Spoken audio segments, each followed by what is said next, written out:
পাপ মোচন হয়ে যাবে যদি পাদ্রী সাহেবের বা পোপের একটা চিঠি পাওয়া যায়, তাহলে সরাসরি স্বর্গে চলে যাবে, তার অনেক পাপ, সেখান থেকে কিছু পাপ কমে যাবে। ঠিক সে জিনিসটা এখন জামাত ইসলাম করছে, অর্থাৎ তারা ইউরোপের মধ্যযুগকে, অন্ধকার যুগকে ফিরিয়ে নিয়ে আসতে চাচ্ছে। এটা যদি আপনাদের একটু ইউরোপের ইতিহাস পড়া থাকে তাহলে আপনারা জিনিসগুলোকে ভালো করে আপনারা বলতে পারবেন। আমি আগেই বলেছি যে এটা গতানুগতিক সভা নয়, রাজনৈতিক দলের বক্তারা নেতারা বক্তৃতা করলেন, আপনারা শুনলেন চলে গেছেন, তা না। এটা হৃদয়ঙ্গম করতে হবে, ব্রেন স্টর্মিং বলে, সে ব্রেন স্টর্মিং করতে হবে, মাথার মধ্যে এটা গেঁথে রাখতে হবে। এবং আপনারা যখন আপনাদের এলাকায় চলে যাবেন, আপনাদের প্রতিষ্ঠানে যাবেন, মানুষের সাথে কথা বলবেন, তখন যাতে সহজেই বিএনপির সামনের নির্বাচনের অঙ্গীকারগুলো কি, সেই অঙ্গীকারগুলো আপনাদের মানুষকে বোঝাতে, বলতে এবং তাদেরকে উপলব্ধি করতে আপনারাই একটা শিক্ষকের ভূমিকা পালন করবেন। আপনারা এখান থেকে প্রশিক্ষিত হয়ে আপনারা ছড়িয়ে পড়বেন আমাদের জনসমাজে। এই জনসমাজের মধ্যে ছড়িয়ে গিয়ে আপনারা সাধারণ মানুষ, কমন মানুষ, তারা বলতেই পারে আপনার, যেহেতু আপনারা বিএনপি নামক রাজনৈতিক দলের একটি সহযোগী সংগঠনের সাথে জড়িত, নিশ্চয়ই এই বিএনপির ম্যানিফেস্টো, এই বিএনপির সামনের নির্বাচনী তার অঙ্গীকারগুলো কি এবং যে অঙ্গীকারগুলো তারা নানাভাবে নানা মাধ্যমে শুনছে, সেটার আরো বিস্তারিত আপনাদের কাছ থেকে জানতে চাইবে। সুতরাং এই যখন জানতে চাইবে, তা আপনারা নিজেরাই যদি সমৃদ্ধ না হন, আপনারা নিজেরাই যদি ভালো মতো সেই সাবজেক্টগুলো যদি আপনারা বলতে না পারেন, তাহলে মানে আটকে যেতে হবে, মানুষের সেই জিনিসটা উপলব্ধি করতে পারবে না। কিছু সহজ কথা এমনভাবে কেউ কেউ বলছেন, কোনো কোনো রাজনৈতিক দল মানে এমন কথা সেটাকে হঠাৎ করে বলার চেষ্টা করছেন যাতে সাধারণ মানুষ সেটিকে সত্য বলে মনে করছে। হতেই পারে জান্নাতের টিকিটের কথা কেউ কেউ বলেন, বেহেশতের টিকিটের কথা। তো এই যে বেহেশতের টিকিটের কথা বলেন, এটার উপরে যদি আপনারা তাৎক্ষণিক যদি আপনাদের কিছু জানা থাকে, তখন আপনারা সেই কথা বলতে পারেন। যেমন গতকালই অনেকে আলোচনা করেছেন যে এই যে বেহেশতের টিকিটের কথা জামাত বলতে পারছে, যে কোনো এদেশের ধর্মপ্রাণ মানুষ একটু উৎকর্ণ হতে পারে, কান খাড়া করতে পারে, আরে বেহেশতের টিকিটের কথা কি, এরা কি বলে। তো তখন আপনাদেরকে এটা এর একটা প্রতি উত্তর আপনাদেরকে সাজিয়ে রাখতে হবে, প্রতি উত্তর, কাউন্টার একটা অ্যান্সার আপনাদের থাকতে হবে। কারণ কোনো কেউ বলতে পারে না কে বেহেশতে যাবে কে দোজখে যাবে, এটা according to religion, according to ইসলাম কেউ বলতে পারে না। কিন্তু ধর্মের ভোটের জন্য, রাজনীতির জন্য কোন কোন রাজনৈতিক দল এগুলো ব্যবহার করছে। তো সেটা আপনাদের এই বিষয়টা আপনাদের বলতে হবে।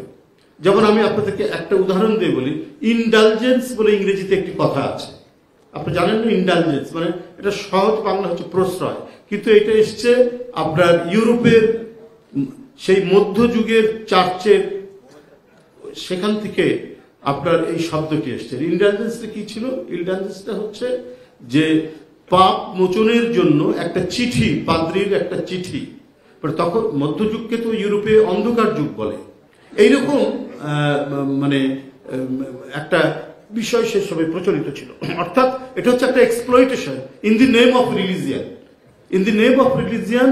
যে আপনার যারা ধর্মকে নিয়ে বা ধর্মের যারা মূল ইমাম, মানে ওদের ভাষায় পাদ্রী সাহেব, যাজক শ্রেণী, পোপ, এরা এটা মানে প্রচলন করেছিলেন এক্সপ্লয়টেশনের জন্য, মানুষকে শোষণ করার জন্য।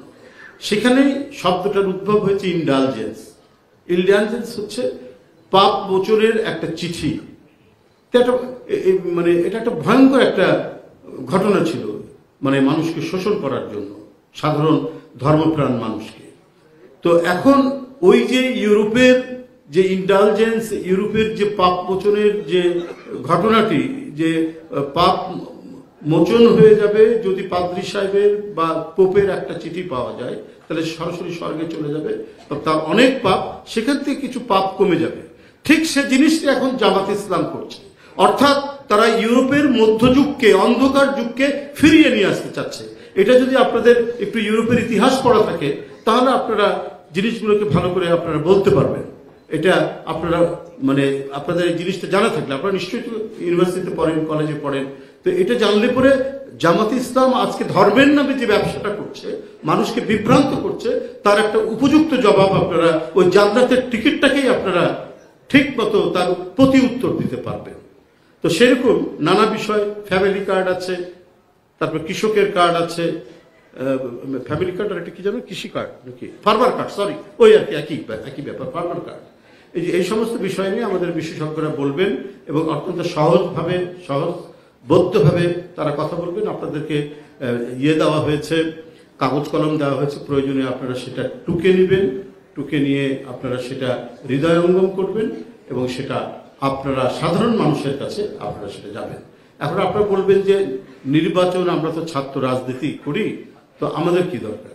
আমি আপনাদেরকে বলি যে উন্নত দেশগুলোতে, ধরেন হার্ভার্ড বা ইয়েল বা আপনার university of California at Berkeley, এগুলো বিখ্যাত ইউনিভার্সিটিতে, ওইখানে আমাদের মতো তো এরকম স্টুডেন্ট অর্গানাইজেশন ওইরকম নয়, অন্যভাবে আছে। স্টুডেন্ট ইউনিয়ন আছে, আমাদের যেমন ডাকসু রাকসু এরকম যেমন আছে, তেমনি স্টুডেন্ট ইউনিয়ন আছে। সেখানে বিভিন্ন রাজনৈতিক দলের সমর্থকও আছে। নির্বাচনের সময় ধরুন কেউ কনজারভেটিভ পার্টির সমর্থক, কেউ বা লেবার পার্টির সমর্থক ইংল্যান্ডে, আমেরিকায় কেউ ডেমোক্রেটিক পার্টির সমর্থক বা কেউ রিপাবলিকান পার্টির সমর্থক থাকতে পারেন। এই সমর্থক গোষ্ঠী ওই নির্বাচনের সময় একত্রিত হয়ে ওরা একটা ফান্ড কালেকশন করে ওরা তখন প্রচারণায় বেরিয়ে যায়। এটা স্বেচ্ছাশ্রমের ভিত্তিতে। আমাদের মতো এই ধরনের পার্টির যে অঙ্গ সংগঠন ঠিক এইরকম না, কিন্তু সমর্থকরা তারা যারা রিপাবলিকান পার্টির সমর্থক, তারা তাদের নীতি আদর্শ নিয়ে পাবলিকের কাছে বলে যে এবারে অমুক ব্যক্তি প্রেসিডেন্ট নির্বাচনে দাঁড়িয়েছে, তাকে দেবেন এই কারণে দেবেন। এটা স্টুডেন্টরা উন্নত দেশগুলোতেও সেই জিনিসটা করে নির্বাচনের সময়, এবং তারাই মূলত ভালো মতো ব্যাখ্যা করে পার্টির পলিসি। তারা আবার যখন নির্বাচন শেষ হয়ে যায় আবার ব্যাক করে ক্যাম্পাসে আবার পড়াশোনায় মন দেয়। যাই হোক, ওটা একটা ডেভেলপড সোসাইটি, তাদের ব্যাপারটা অনেক ভালো, কিন্তু আমরা কিছু আইডিয়া সেখান থেকে নিতে পারি এবং আমরা নিয়ে আমরা সেইভাবেই কাজ করতে পারি। আপনারাই মানে অত্যন্ত স্বেচ্ছাশ্রমের ভিত্তিতে ভলেন্টিয়ারিলি আপনারা এই জিনিসগুলো পাবলিককে বোঝাবেন। আমি আগেই বলেছি যে কোনো একজন প্রশিক্ষিত কর্মী, রাজনৈতিক দলের প্রশিক্ষিত কর্মী হচ্ছে জনগণের শিক্ষক। সেই শিক্ষকতার কাজ আপনারা করবেন সামনের নির্বাচনে। দলের যত পলিসি, ম্যানিফেস্টো, আমাদের বিএনপি চেয়ারপারসনের বিভিন্ন কমিটমেন্ট, এই যে ফার্মার্স কার্ড, এই যে ফ্যামিলি কার্ড, এগুলো হচ্ছে ওনার কমিটমেন্ট। এগুলোকে আপনারা সুন্দরভাবে উপস্থাপন করবেন। আপনারা সবাই দূর দূরান্ত থেকে এসেছেন। আজকে আমি মনে হয় যে দিনব্যাপী যে কর্মশালার মতো যে আমাদের আজকের যে অনুষ্ঠানগুলো, সেগুলো আপনারা এখানে উপস্থিত থেকে উপলব্ধি করবেন, এগুলো এখান থেকে জেনে আপনারা ছড়িয়ে যাবেন সারা দেশে। আপনাদের সাফল্য কামনা করছি, আপনাদেরকে স্বাগত জানাচ্ছি, জানিয়ে আমি আমার বক্তব্য শেষ করছি। ধন্যবাদ।